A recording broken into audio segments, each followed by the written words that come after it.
Bonjour, soyez les bienvenus, je suis Selim Niederhofer, formateur en copywriting, IA et copywriter depuis 2010. Vous êtes bien sur la bonne chaîne, c'est bien Selim Niederhofer, le formateur en copywriting, c'est bien moi, j'ai bien écrit le guide du copywriting, la version 1, la version jaune, la nouvelle version, nouvelle édition en 2025. J'ai aussi écrit les mots magiques, j'ai aussi écrit plein de livres, mais si vous cherchez des formations en copywriting, vous êtes au bon endroit. Pourquoi est-ce qu'il n'y a qu'une seule vidéo? Je vous explique. Cette chaîne, Selim Niederhofer, je l'ai créée en 2010. Les premières vidéos que j'ai supprimées récemment, elles dataient de 2010. C'était des documentaires sur France 3. Ensuite, la deuxième plus vieille, c'était une parodie de Drive, mais à vélo. Et la troisième, c'était bonne année 2012 à tous.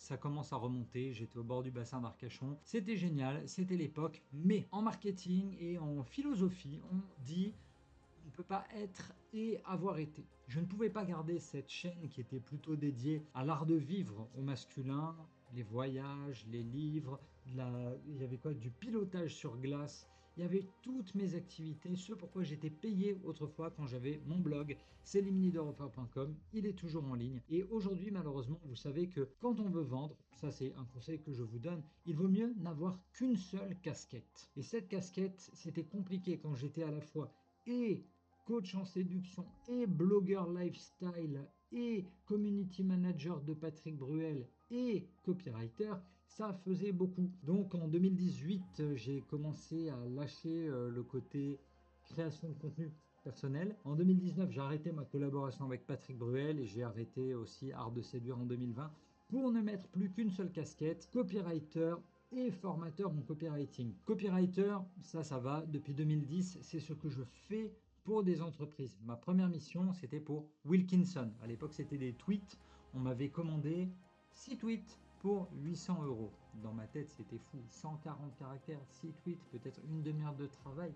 800 €, mais j'étais comme un fou. Moi, j'avais vraiment trouvé la poule aux œufs d'or. À partir de ce jour-là, j'ai adoré le copywriting, très clairement. Et à partir de 2020, je suis devenu formateur en copywriting.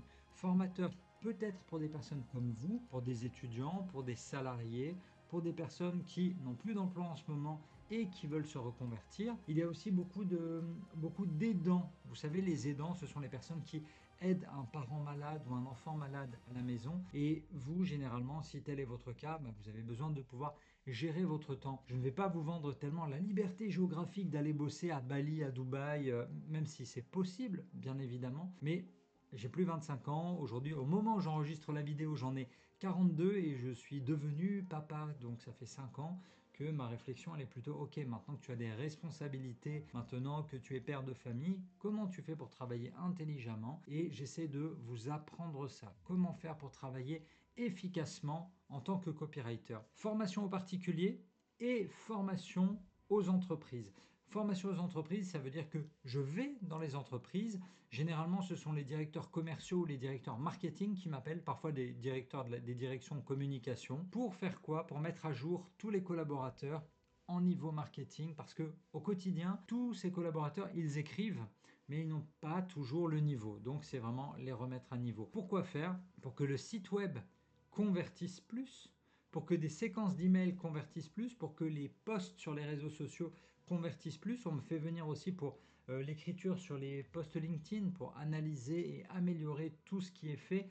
Vous le savez, dans une entreprise, ce n'est pas tous les collaborateurs qui prennent la parole. C'est souvent réservé à quelques happy few, donc vraiment des personnes triées sur le volet, des ambassadeurs. On va parler de brand ambassadeurs, on va parler d'advocates, des avocats de la marque qui vont prendre la parole sur les réseaux sociaux. Et moi, je forme vraiment les entreprises à prendre la parole de manière cohérente et organisée sur les réseaux sociaux. Donc, si vous cherchez des formations en copywriting, c'est bien ici, presque. Il y a une chaîne sur YouTube qui s'appelle Les mots magiques. Je vous mets le lien juste en dessous.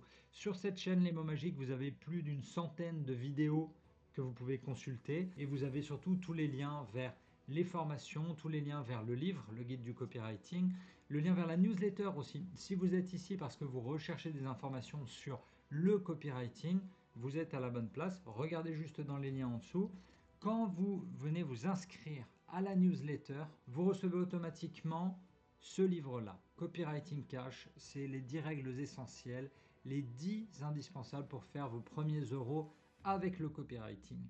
Maintenant, je dois répondre à une question aussi. Vous vous posez peut-être la question, attends Célim, mais est-ce que si je vais sur l'autre chaîne, est-ce que le copywriting vraiment en 2025, 2026, ça sert encore à quelque chose d'apprendre le copywriting en 2026? La réponse, c'est oui. Pourquoi? Ultra simple. L'IA, tous les textes que vous générez avec ChatGPT ou Claude ou ce que vous voulez, l'IA elle ne peut pas réfléchir à votre place. Et pour réfléchir, il faut se poser les bonnes questions. Donc aujourd'hui, le copywriting, c'est à la fois apprendre un peu des réponses, mais surtout apprendre des cadres, apprendre des modèles de pensée. Par exemple, dans les modèles de pensée, il va y avoir tous les modèles, ce qu'on appelle des frameworks ou des templates, pour écrire un bon titre. C'est quoi écrire un bon titre? Bon, il y a peut-être 10, 15, 20 manières d'écrire un bon titre. Si vous les connaissez, vous pouvez prompter correctement ChatGPT ou les IA pour qu'elles vous donnent une meilleure réponse. Si vous connaissez les modèles de comportement client, ce sera beaucoup plus facile d'obtenir de bons résultats et de bien prompter ChatGPT. Okay? Donc oui, apprendre le copywriting, apprendre le marketing, apprendre le storytelling, apprendre le branding, ça a toujours du sens. L'IA, elle va vous aider à accélérer. Je vous forme aussi là-dessus dans la formation la plus vendue, la formation la plus populaire qui s'appelle Devenir copywriter 5 étoiles. Vous trouvez aussi le lien en dessous. Je ne vais pas vous demander de vous abonner à cette chaîne. Allez plutôt sur la chaîne Les mots magiques et suivez la chaîne Les mots magiques. Merci d'être arrivé ici. Tous les liens sous la vidéo. Abonnez-vous à la newsletter et on se retrouve chaque semaine pour une nouvelle vidéo de conseils en copywriting. Et comme je dis toujours, n'oubliez pas, votre histoire, c'est à vous de l'écrire.